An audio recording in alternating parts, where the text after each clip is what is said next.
Comenzamos una nueva temporada del podcast del IES Rayuela 10 Pasos. En este curso 24-25 queremos abordar más temas relacionados con las actividades que se realizan en el centro, contar más con la ayuda de nuestros alumnos para ir poco a poco intentando desarrollar secciones dentro del programa que les pueda servir a ellos también como un aprendizaje y una forma de exponer también ante las familias y el resto del entorno el tipo de actividades que realizan en el centro, y que sobre todo sea un enriquecimiento para la vida del Rayuela como un elemento que nos una a la hora de conocer mejor y de entender mejor lo que significa ser alumno o miembro, en este caso, de la comunidad educativa del IES Rayuela. Invitamos también a los padres, a las familias, a que nos escuchen y a los profesores, porque muchos de los programas están también enfocados a comentar cosas que pueden ser útiles, a tratar temas que pueden ser muy útiles para ellos. De hecho, el programa de hoy va a ser un especial en el cual vamos a hablar tanto del Día del Docente al final, con una entrevista a Elena, antigua alumna del instituto y ahora profesora desde hace varios años en nuestro centro. Y en la primera parte vamos a hablar sobre la salud mental, un tema que nos tiene que preocupar a todos, a profesores y profesoras sin ninguna duda, pero también a las familias y a los alumnos y alumnas. Esperamos que los nuevos programas sean de vuestro interés.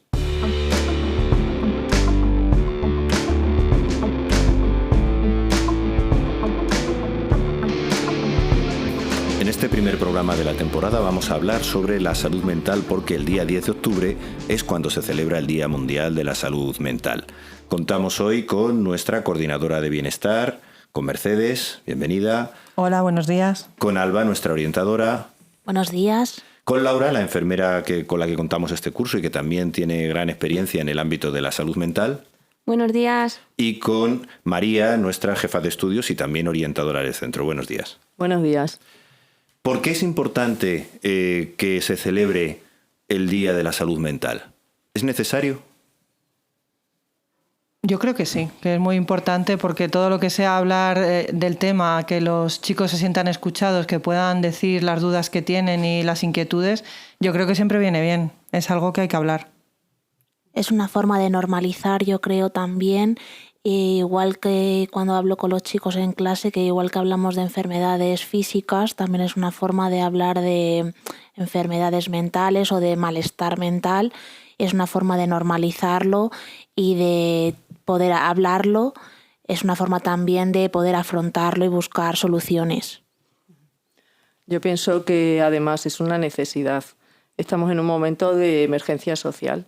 Y los jóvenes son diana para el sufrimiento emocional y necesitan ese espacio donde poder escucharlo y poder expresar todo lo que están sufriendo.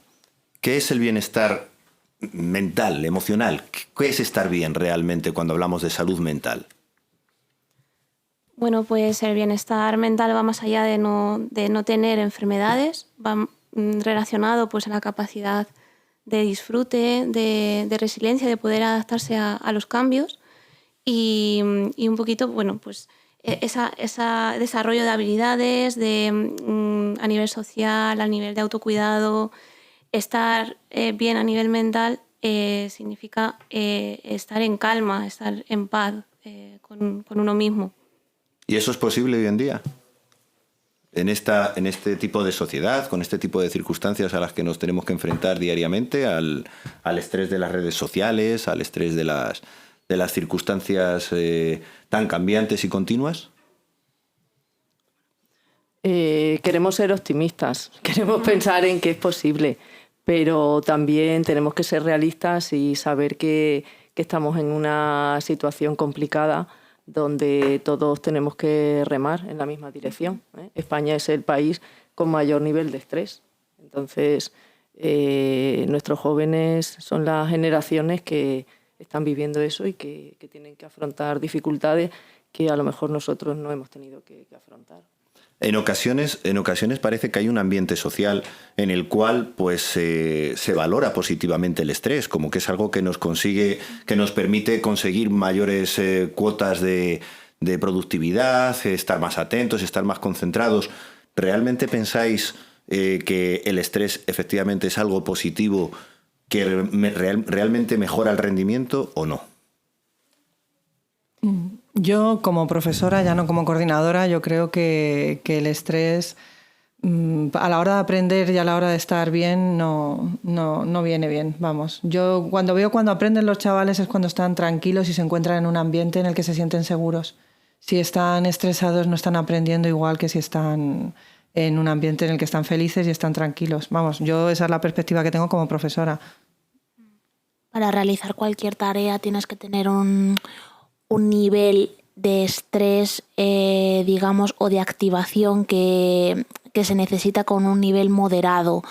Lo que pasa es que actualmente ese nivel o esos picos de estrés están en un nivel muy superior y lo que es importante sobre todo es tener esas estrategias, esos recursos para poder volver a un nivel moderado u óptimo para poder afrontar las actividades del día a día, ya que hemos pasado a lo que antes a lo mejor era ese nivel de activación óptimo o moderado y hemos pasado directamente a un nivel, pues eso, de estresante o un pico excesivamente alto, y en ese es en el que nos manejamos habitualmente tanto los adultos y por contra también nuestros adolescentes, que es lo que están absorbiendo y es lo que están viendo. ¿Qué grado de influencia tiene el uso de las tecnologías, de las nuevas tecnologías, en ese nivel de estrés en vuestra experiencia, en vuestra opinión? Pues yo veo una relación clara y es la inmediatez y la rapidez, ¿no? Las redes sociales, la tecnología es algo que da una respuesta muy rápida y el estrés va también en esas respuestas rápidas, en generar esa reacción que nos mantiene alerta, ¿no? Hacia una ventana que, pues en este caso digital, nos está bombardeando de información y generando un estrés, ¿no? Aunque no estamos percibiéndolo como tal. Entonces, bueno, un poquillo esa relación. Sí, yo creo que las redes sociales, pues por una parte han intentado a veces suplir esa parte de relación social, ¿no? Que veíamos como positiva, pero que se ha vuelto un poco en nuestra contra y de hecho los jóvenes, ¿no? La percepción que tienen, ese sufrimiento emocional del que estamos hablando, la causa que ellos detectan es ese aislamiento social, ¿no? Que choca con esa idea, ¿no? Que teníamos de que aportasen las redes sociales a sus vidas. Seguimos definiendo un poco cuál es la idea de salud mental, porque quizás uno de los primeros problemas es que tenemos que tener todos claro qué es la salud mental, porque salud mental es lo mismo que felicidad. Yo creo que no. Yo creo que no son términos que sean iguales. Uno puede no estar feliz, de hecho nadie puede estar feliz todo el rato, pero no por eso tu salud mental se va a ver afectada si tienes las herramientas para poder saber comportarte en cualquier momento y cuidar de tu salud mental. De hecho, personas que sufren una enfermedad mental tienen esa posibilidad, ¿no? De ser feliz, pueden ser felices. Y gente que a lo mejor no tiene una enfermedad mental realmente está a disgusto, no está pudiendo disfrutar de esa posibilidad de ser feliz. Entonces no va relacionado que sea lo mismo. ¿Cuáles serían entonces los factores que determinen la salud mental, o que determinen que podamos hablar de salud mental? Factores concretos. Pues los condicionantes de vida, los más básicos realmente, ¿no? El nivel, tema económico, si hay algún conflicto en el entorno, el barrio en el que vives. A mí me gusta mucho la frase de que muchas veces se dice más en la salud mental por el código postal que vives que no por otros factores. Y muchas veces va relacionado el dónde vives, posibilidades en la familia, lo que tengas, la parte genética, que es la que no se puede modificar, ¿no? Pero sobre todo mucha potencia esta parte modificable que es los condicionantes de vida. Es decir, que por un lado tenemos factores ambientales Y otra parte, factores posiblemente genéticos que dependen ya de cada uno. Es decir, no por estar en una situación social o en un ámbito social o en unas circunstancias tiene por qué surgir problemas de salud mental, pero sí que pueden ayudar a que se produzca, ¿no? Y podemos concretar un poquito más qué factores son los que hoy en día, aparte del propio entorno social, están afectando más. Sí. Bueno, pues parece que los estudios indican que uno de los factores, ¿no?, que tiene mayor incidencia es esa desesperanza, ¿no?, de los jóvenes, ese desánimo por el futuro. Está hablando Laura del tema del lugar, ¿no?, donde nazcas, donde te desarrolles. Tiene también mucho que ver, ¿no?, las oportunidades que veas de futuro, ¿no? Parece que cada generación tiene que superar o mejorar a la anterior, pero en este caso los jóvenes se encuentran pues con esa dificultad, ¿no?, añadida. Entonces eso parece que también es un factor, ¿no?, a tener en cuenta, además de todo lo que estamos comentando del tema de las redes sociales y demás, pero ese no ver un futuro claro, un acceso a la vivienda, a la dificultad, todos esos factores parece que son los que están detrás de ese vacío, ¿no?, existencial de nuestros jóvenes. Entonces, ¿podemos identificar salud mental con enfermedad de alguna manera? Es decir, el hecho de no tener tener un problema de salud mental es en sí mismo una enfermedad. ¿Se puede identificar? Bueno, el término de enfermedad pues acoge quizás una connotación pues más médica, ¿no?, que sí que pasa pues por la ayuda de un profesional. El término de salud mental pues lo entendemos nosotros desde mi punto de vista como un término más amplio, ¿no?, donde no solo un profesional de la salud mental, sino toda la sociedad pues puede hacer, ¿no?, puede colaborar para mejorar ese bienestar emocional de todos. Sin embargo, sí que durante mucho tiempo, aunque parece que ahora se ha ido cambiando, a pesar de que lo estamos intentando normalizar, durante mucho tiempo la salud mental ha sido un tema tabú. ¿Por qué creéis que lo ha sido en su momento y por qué creéis que está cambiando ahora? Yo creo que mi opinión también ha sido un tema tabú porque muchas veces estaba asociado realmente precisamente por esa asociación a estar enfermo, a que era algo que posiblemente no tenía solución y que estaba relacionado con una enfermedad,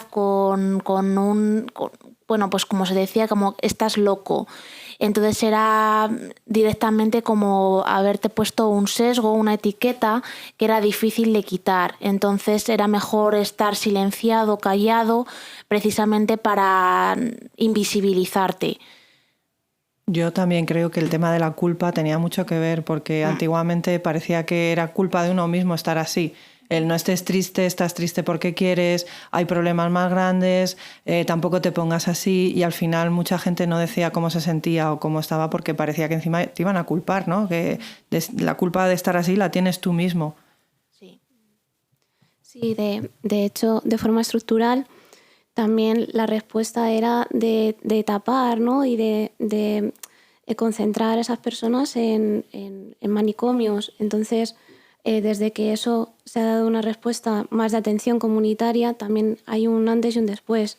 Y luego otro factor que se ha empezado a hablar más ahora ha sido a raíz de la pandemia, que ha aumentado esta parte mental, sobre todo en la gente más joven, porque justo coincidente en el momento de apertura social, de estas habilidades, de adquisición de habilidades, han vivido un encierro, ¿no? Entonces, bueno. Todos estos factores nos llevan a otra pregunta, que es ¿cómo han evolucionado los datos? Es decir, ¿se ve un cambio radical en los últimos años respecto a la identificación, respecto a la preocupación por los problemas de salud mental en general en la sociedad? ¿O es algo más especializado, algo que está preocupando más en ámbitos muy concretos? Bueno, los datos sí que reflejan ese aumento en problemas de salud mental en la población en general y concretamente en nuestros jóvenes. 4 de cada 10 jóvenes de entre 15 y 20 años sufren un trastorno de ansiedad generalizado, que es el trastorno pues, más preocupante y más extendido. Solamente el 30% de nuestros jóvenes creen que tienen una buena salud mental, según la Confederación de Salud Mental de España, y cada vez las edades indican que el inicio es más temprano, entre 12 y 13 años. Los datos simplemente en la población general, por ejemplo, en el 2022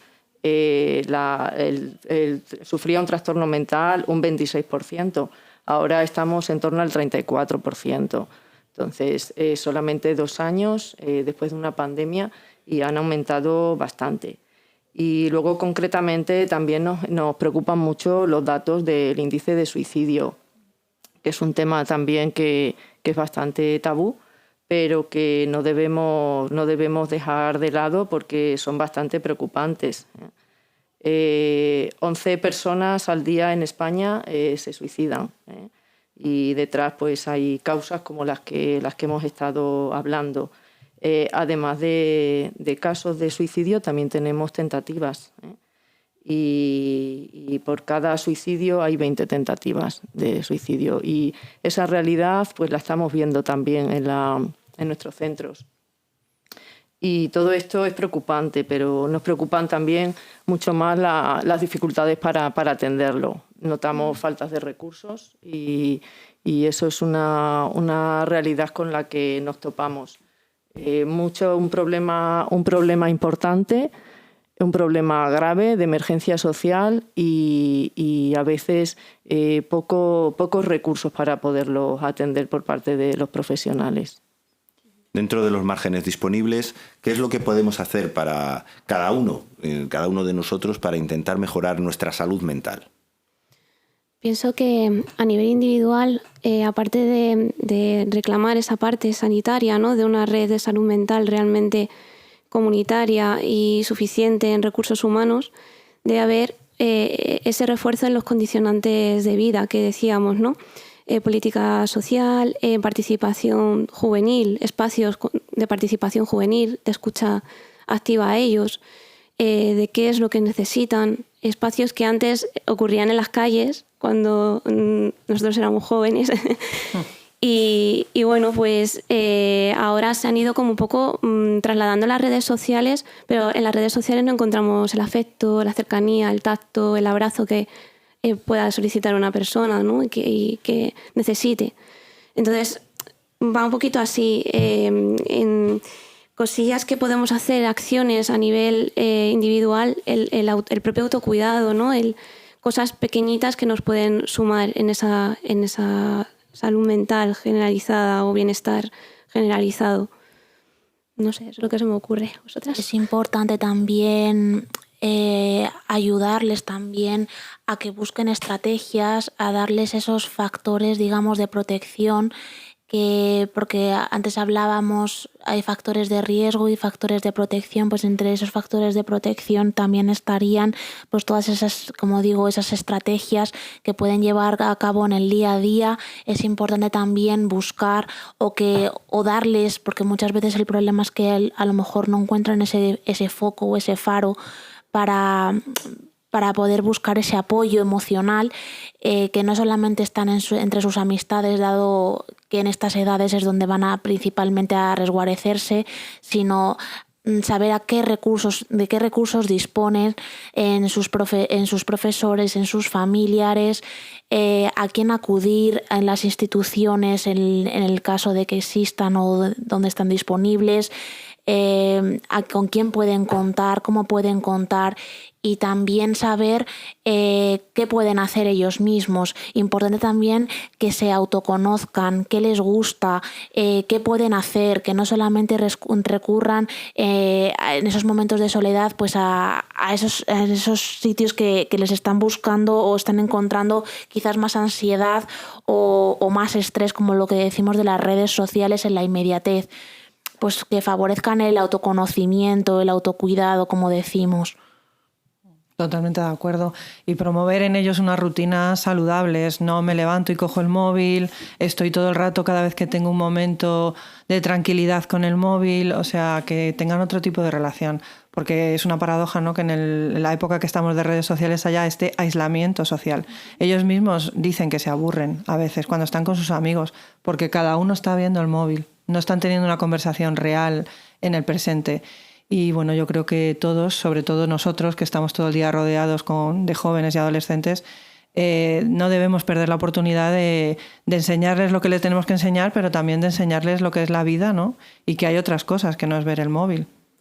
Estos consejos nos sirven para intentar prevenir, para intentar reducir el problema, pero ¿cómo debemos actuar en el caso de que ya hayamos detectado que en nuestro entorno hay personas que están sufriendo este problema o que creemos que pueden tener algún problema de salud mental? ¿Cómo debemos actuar? Yo siempre digo que es como la conducta de PAS, ¿no? Proteger, alertar y socorrer. Y creo que es fundamental la escucha activa, no aconsejar y derivar a esos recursos, a esas figuras de ayuda que tenemos a nuestro alrededor, sea dentro del propio instituto o fuera de él. Y sobre todo una cosa que ha dicho Mercedes muy importante, validar a nivel emocional. Algo que durante mucho tiempo hemos caído en no llores, no estés triste, pero ¿por qué? Si eso no es nada. Y validar, jolín, entiendo que estés así, si necesitas hablar más, aquí voy a estar.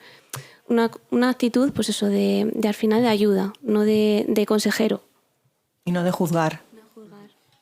Dentro del instituto, en el caso de que alguno de nuestros alumnos se dé cuenta de que tiene un problema de estas características o que alguien tiene un problema de estas características o alguna de las familias, ¿cómo debería actuar? ¿A quién debería dirigirse directamente o en primer lugar? Pues yo creo que debería dirigirse a la persona con la que más confianza tiene. Puede ser su tutor, puede ser su profesor de matemáticas. No tiene por qué ser siempre la misma figura para todo el mundo. En cualquier caso, saben que yo estoy aquí como coordinadora de bienestar y les voy a escuchar y les voy a intentar ayudar, que orientación está trabajando también para ayudarles mucho. En jefatura se les ayuda en todo lo que se puede y más, me consta todos los años. Y este año, por suerte, también tenemos a Laura, que tiene gran experiencia en salud mental y bueno, ya está teniendo muchas visitas, ¿no, Laura? Sí, pero como digo yo, mejor por los pasillos. Para terminar, hemos dicho que el día 10 es cuando se celebra, este 10 de octubre, cuando se celebra el Día Mundial de la Salud Mental. ¿Cuál es el lema de este año con respecto al Día de la Salud Mental y qué implica? Pues este año el lema es trabajo y salud mental, un vínculo fundamental. Hace unos años fue salud mental positiva en educación inclusiva, que nos toca muy de lleno, pero este año también nos toca por la parte de docentes y trabajadores del centro, porque es el clic de la cuestión también para nuestros jóvenes. El ver ese vínculo, el cómo vamos a cuidarnos en los centros de trabajo y cómo, qué vamos a ir a reivindicar para obtener ese cuidado. Esto es útil no solamente para los alumnos, también evidentemente para las familias, incluso para los profesores. Pues sí, en la realidad que nos toca vivir no estamos ajenos a este tipo de situación, tanto alumnos como padres como profes, ¿no? Toda la comunidad educativa. Por eso con este podcast, con las iniciativas que el centro plantea para dar visibilidad, ¿no?, al problema de salud mental, pues estamos trabajando para que ese día 10 pues llegue a cuantas más personas mejor, porque es lo que estamos diciendo, a esta circunstancia hay que darle visibilidad. Y bueno, este año, como ha dicho Laura, pues el lema que tiene la campaña, ¿no?, la celebración del día, pues nos invita a ir preparando a nuestros jóvenes para todo el futuro que les espera, ¿no? El presente, porque este es su lugar de desarrollo, y también el futuro, ¿no?, que les inquieta tanto. Pues muchas gracias por haber dedicado estos minutos para hablar de algo tan importante como es la salud mental, y esperamos que poco a poco también este tipo de circunstancias vaya descendiendo en la población, pero no porque le vayamos quitando importancia, sino porque poco a poco vayamos aprendiendo a gestionar todas las cuestiones emocionales, psicológicas que hemos puesto ahora sobre la mesa. Muchas gracias. Gracias. Gracias.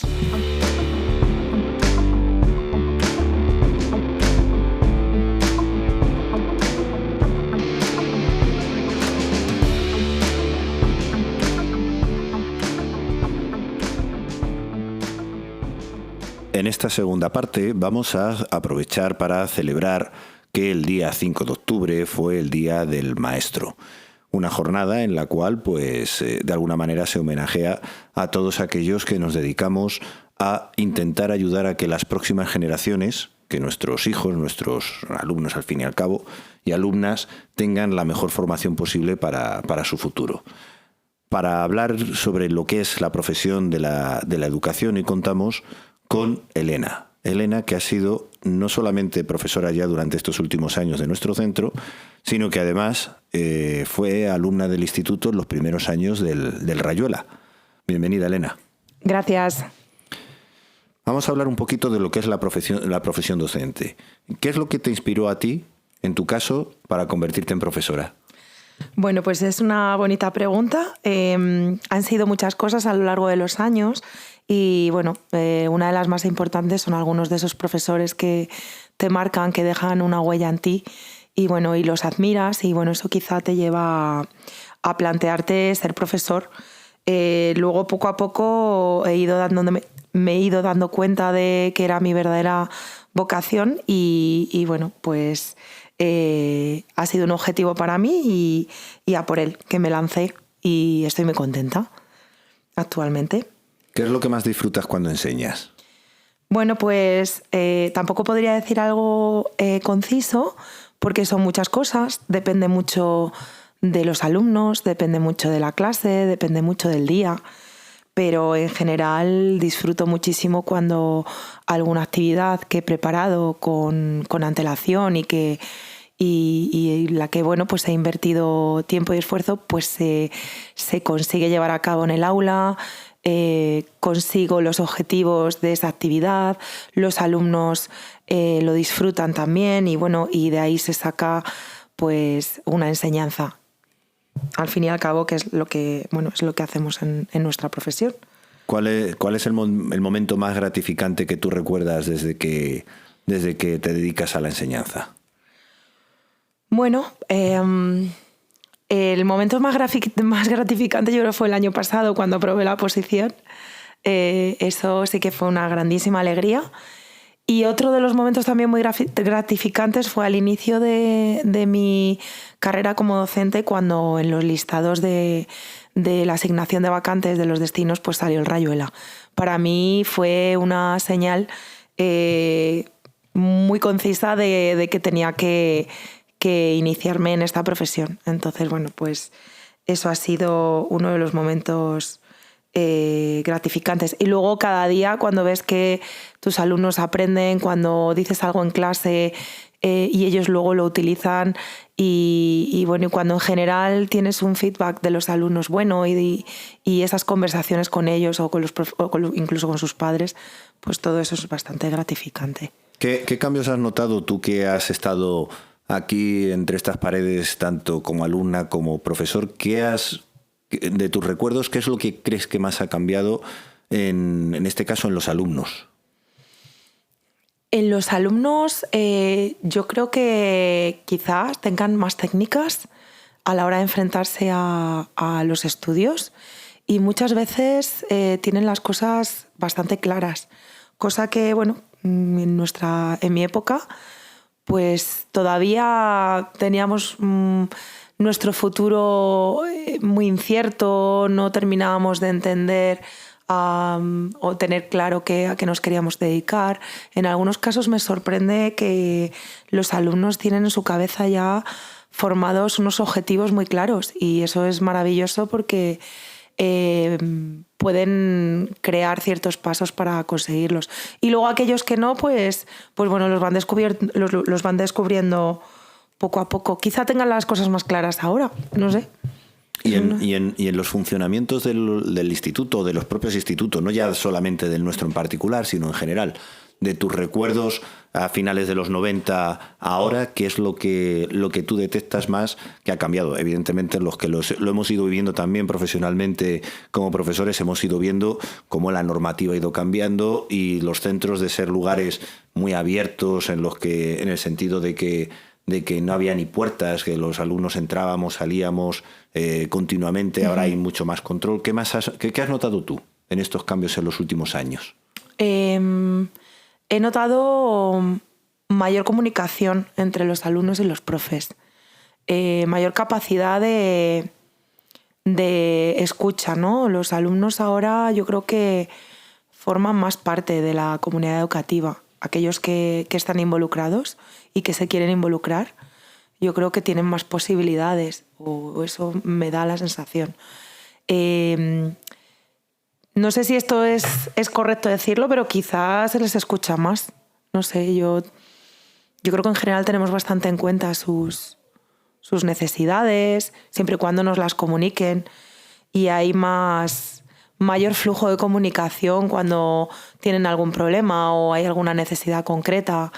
Tenemos el departamento de orientación, tenemos un montón de funciones y de personas en el instituto que siempre al final siempre hay un recurso, ¿no? Yo creo que en mi época, bueno, pues íbamos como un poco menos de la mano, quizá. Una de las cosas, en el Día del Docente, una de las cosas que hay que hablar también es respecto al futuro. En estos tiempos en los que parece que se está empezando a hablar de que la inteligencia artificial puede ir poco a poco deshaciendo, destruyendo por lo menos una cierta característica de empleos, ¿qué opinión tienes tú respecto a qué posibilidades hay de que algún día sea la inteligencia artificial quien termine educando a nuestros hijos? Bueno, eso da un poco de miedo, ¿no? Escuchar esas afirmaciones, porque aunque la inteligencia artificial, al igual que las herramientas tecnológicas, ayudan tanto a los alumnos como a los profesores a, en algunos casos, ser más autodidactas o sirven como herramientas para la adquisición de ciertos conocimientos, considero que un robot o una máquina delante de un aula nunca va a ser capaz de entender esas necesidades de los alumnos, porque, como he dicho antes, actualmente quizá nos comuniquemos más con los alumnos, pero la mayoría de esas comunicaciones a veces son no verbales.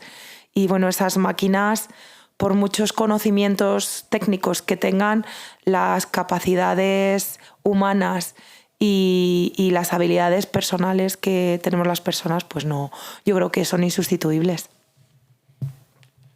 Una última pregunta, si quieres. No hace falta que digas nombres, pero claro, tú lógicamente te has reencontrado ahora como compañera con profesores que en su momento te habían dado clase. ¿Cómo ha sido esa experiencia, sin entrar en detalles de cada uno? Pues ha sido muy bonita, la verdad. Ha sido muy bonita porque ellos guardaban un buen recuerdo mío y yo la verdad es que también tenía un buen recuerdo de ellos. Algunos me han dado clase, otros no, algunos han sido unas clases mejores que otras, pero lo cierto es que el estar en el otro lado ha sido para mí muy enriquecedor porque, bueno, he descubierto el lado personal, ¿no?, de los profesores, que aunque estamos delante de un aula, seguimos siendo personas y tenemos nuestras vidas y nuestras inquietudes, nuestra personalidad, y es muy bonito descubrirlo. A la vez que el compartir la docencia, el compartir experiencias, pues al final son personas que tienen un largo recorrido en la vida docente y bueno, pues se aprende mucho de ellas. Si finalmente la inteligencia artificial no nos sustituye, y hay alguno de nuestros alumnos o alumnas que se está pensando como una posibilidad de futuro el dedicarse a la docencia, a la enseñanza, sea en primaria, en secundaria o en cualquier nivel, ¿qué le dirías para terminar?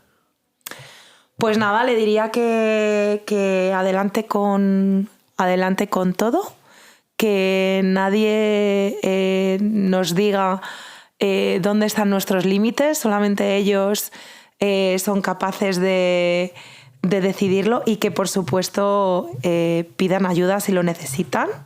escuchen a sus profesores, a sus padres, y que el futuro es de ellos y que vayan a por ello, a por todas, que todos sus esfuerzos y todo su sacrificio, al final el que siembra recoge.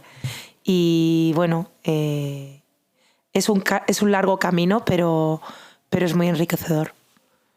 Pues muchas gracias, Elena, por estas palabras. Y con esto vamos a cerrar ya este primer programa de la tercera temporada del podcast 10 Pasos del IES Rayuela. Esperamos pronto tener un nuevo programa para vosotros. Gracias. Hasta pronto.